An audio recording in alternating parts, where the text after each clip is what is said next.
Hi, this is Representative Larsen with the weekly recap with Rick. In fact, this is the first recap with Rick of 2023, and Happy New Year, everyone.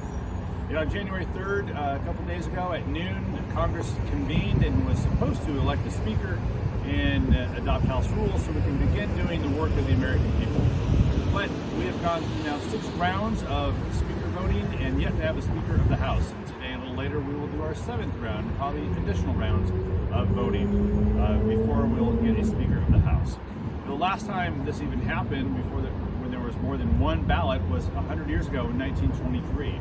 But in 1856-57, there were 133 rounds of voting to eventually settle on, I think it was Nathaniel Banks, who ended up being the Speaker of the House from the Know Nothing Party, as I understand as well. I hope we don't have to go that long or elect someone from the Know Nothing Party, but we are here in Congress every day working to try to get a speaker. Now, my view of this is that the Republicans won the majority in the House of Representatives in the 2022 election. They have the prerogative, they have the absolute right to elect the speaker, and I expect them to do their job. And so we are going to continue as Democrats to support Hakeem Jeffries as the Speaker of the House, and we will continue to vote. We have voted 6 times for him as Democrats.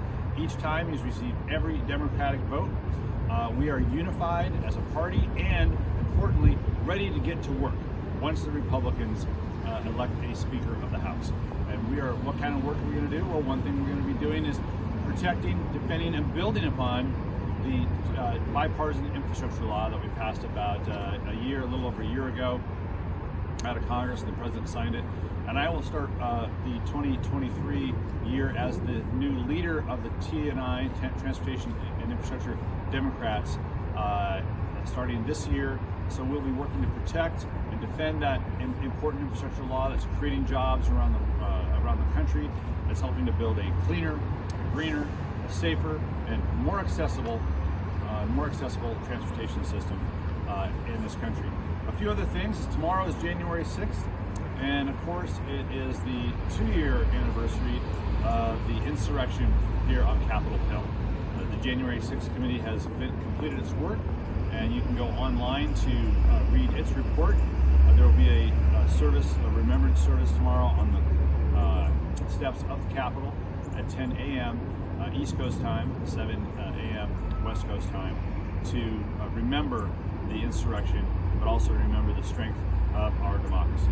I should note, I'm here at doing this today from a memorial to honor those women and men who served in our military who became disabled as a result of their service. The quote behind me from George Washington recognizes the need to support folks who've been hurt and become disabled as a result of their service in combat. This memorial is right outside the Capitol building, not too far from the Capitol building.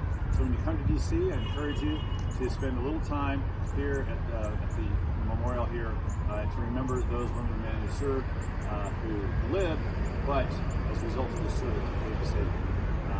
So with that, that's this week's weekly recap with Rick, and I hope to see you at home soon, but Congress will not go out of session until we elect a speaker.